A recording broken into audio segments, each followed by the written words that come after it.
بعض اوقات کوئی ہماری خاموشی کا بھی مستحق نہیں ہوتا اور ہم اسے احساسات کے ترجمے سنا رہے ہوتے ہیں۔ سکون تھا، سادگی تھی، بندگی تھی۔ جب موبائل نہیں تھا تو ایک زندگی تھی۔ جو تھپڑ انسان کو اس کی مخلص ہونے پر پڑتا ہے وہ اس کو بدل کے رکھ دیتا ہے۔ نہ جانے کتنے درد ایسے ہیں جنہیں سر درد کہنا پڑتا ہے۔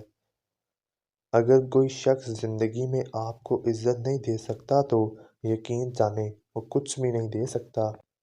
کسی سے اتنی نفرت نہ کرنا کہ کبھی ملنا پڑے تو مل نہ سکو، اور کسی سے کتنی محبت نہ کرنا کہ کبھی تنہا جینا پڑے تو جی نہ سکو۔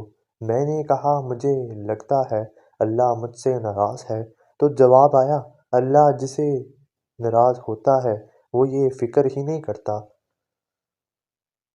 تنہا چلنا شروع کرو تو ہر راستے میں اللہ تھام لیتا ہے۔ جب تم بغیر کسی وجہ سے محسوس کرو، یقین کر لو کہ کوئی نہ کوئی کہیں نہ کہیں آپ کے لیے دعا کر رہا ہے۔ کسی طرح چھوٹے چھوٹے سوراخ بند کمرے میں سورج کے طلوع ہونے کا پتہ دیتی ہیں، اسی طرح چھوٹی چھوٹی باتیں انسان کا کردار نمایاں کرتے ہیں۔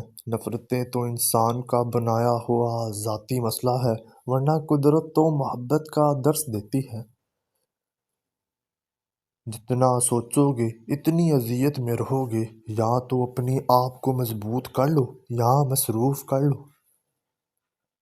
جب خواہشات مر جاتی ہیں تب صرف سمجھوتے رہ جاتے ہیں۔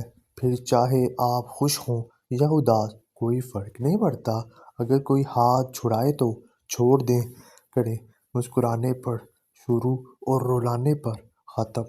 زندگی ایک کھیل ہے، جیتو گے تو کامیاب ہو جاؤ گے اور ہار جاؤ گے تو سمجھدار بن جاؤ گے، لیکن کامیاب ہونے سے پہلے سمجھدار بننا ضروری ہے، یعنی جیتنے سے پہلے ہارنا ضروری ہے۔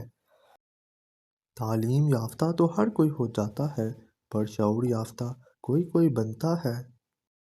جو بندہ ہر نماز کے بعد آیت الکرسی پڑھ لے وہ مرتے ہی جنت میں داخل ہوگا۔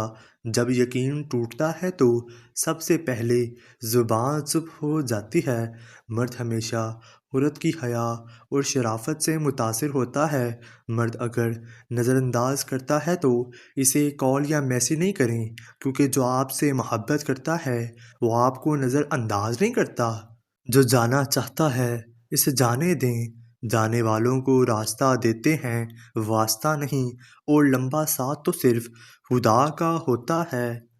میاں بیوی کا رشتہ وہ واحد رشتہ ہے جس میں ایک دوسرے سے کئی بار لڑائی اور بار بار محبت ہوتی ہے۔ جب شوہر اپنی بیوی کو حقیقی محبت دیتا ہے تو بیوی اپنے والدین سے بھی بڑا درجہ اپنے شوہر کو دے دیتی ہے۔ ایک اچھا مرد پوری دنیا فتح کرنے کے بعد بھی اپنی ایک من پسند عورت کے آگے سر جھکا لیتا ہے اور اسے کھونے سے ڈرتا ہے۔ میاں بیوی کے رشتے میں گھر والوں اور رشتہ داروں کا حد سے زیادہ دخل اندازی مرد اور عورت کا گھر سے باہر سکون تلاش کرنا ہے۔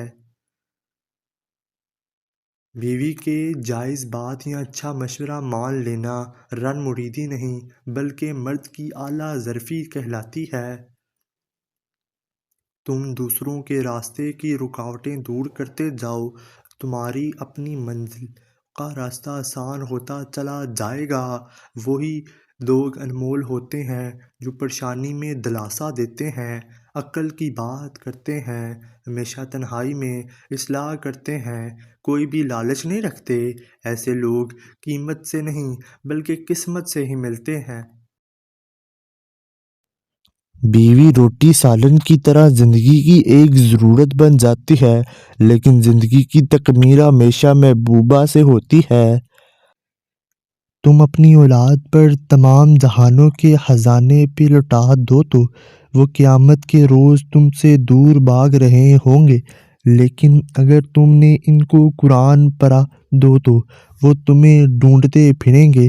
تمہیں تاج و وقار پہنانے کے لیے محبت اور دوستی، یہ دونوں چیزیں ہر طوفان کا سامنا کر سکتی ہیں، مگر ایک چیز ان دونوں کے ٹکڑے ٹکڑے کر سکتی ہے اور وہ ہے غلط فہمی۔ کبھی کبھی اتنی تکلیف ہوتی ہے کہ اللہ کے علاوہ کسی سے بات کرنے کا دل نہیں کرتا۔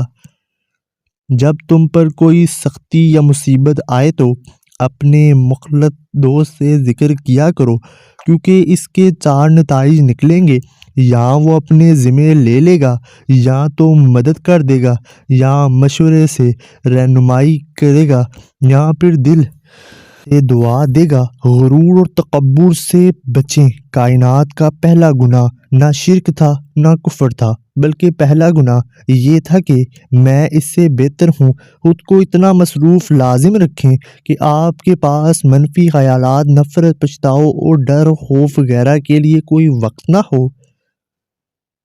دنیا کا ہر رشتہ، خونی یا کوئی غیر، تب ہی زیادہ دیر تک چلتا ہے جب کوشش دو طرفہ ہو۔ عورت اس مرد کے سامنے رو پڑتی ہے جس سے وہ محبت کرتی ہے، ورنہ آنسو تو وہ اپنی ماں سے بھی چھپا لیتی ہے۔ جس دن آپ کو یہ پتہ چل جائے گا کہ بعض کاموں کا آپ کی مرضی سے نہ ہونا آپ کے لیے کتنا بہتر ہے، اس دن آپ کی بے سکونی ختم ہو جائے گی۔ بڑی عمر کی عورت سے شادی کرنے میں شرم محسوس نہ کرو، کیونکہ یہ سنت نبوی ہے۔ زندگی ایک کھیل ہے، جیتو گے تو کامیاب ہو جاؤ گے اور ہار جاؤ گے تو سمجھدار بن جاؤ گے، لیکن کامیاب ہونے سے پہلے سمجھدار بننا ضروری ہے، یعنی جیتنے سے پہلے ہارنا ضروری ہے۔ اگر کسی کے جذبات کے ساتھ کھیل کر آپ خود کو تیز ترین سمجھتے ہیں تو یقین کریں آپ تیز ترین نہیں بلکہ گھٹیا ترین ہیں۔ عورت کو مرد کی خوبصورتی زیادہ متاثر نہیں کرتی۔ عورت ایک تحفظ بڑی اور پرسکون زندگی چاہتی ہے۔ وہ ایسے مرد کی غلام بن جاتی ہے جو اسے ذہنی سکون اور تحفظ فراہم کرتا ہے۔ مرد جس عورت کو دل میں رکھتا ہے اس پر دنیا کی نگاہ پڑنا گوارا نہیں کرتا، مگر جس کو دنیا سے نہیں چھپاتا، اسے اپنے دل میں نہیں سماتا، اور یہ کلیا عورت کو ہی آتا ہے۔ ایک اچھا مرد پوری دنیا فتح کرنے کے بعد بھی اپنی ایک من پسند عورت کے سامنے سر جھکا لیتا ہے، اسے کھونے سے بہت ڈرتا ہے۔ مرد کا جب عورت سے دل بڑھ جاتا ہے تو وہ 3 کام کرتا ہے: اپنا لہجہ بدل لیتا ہے، عورت کے کردار پر انگلی اٹھانے لگتا ہے، اور ہر وقت مصروف رہنے کے بہانے کرتا ہے۔ ایک مرد کی آدھی خوبصورتی تو اس کی زبان میں ہوتی ہے اور آدھی اس کی وفا میں ہوتی ہے۔ خالی جیب والا مرد دنیا کی تمام عورتوں کے لیے بدصورت ہوتا ہے۔ جس عورت کی ذہنیت چھوٹی ہو، مرد اس سے نہ ہی محبت کرتا ہے اور نہ ہی قدر۔ عورت کی 3 خطرناک ادائیں مرد کو اپنا دیوانہ کر دیتی ہیں: خوبصورت، لمبے بال اور پتلی کمر۔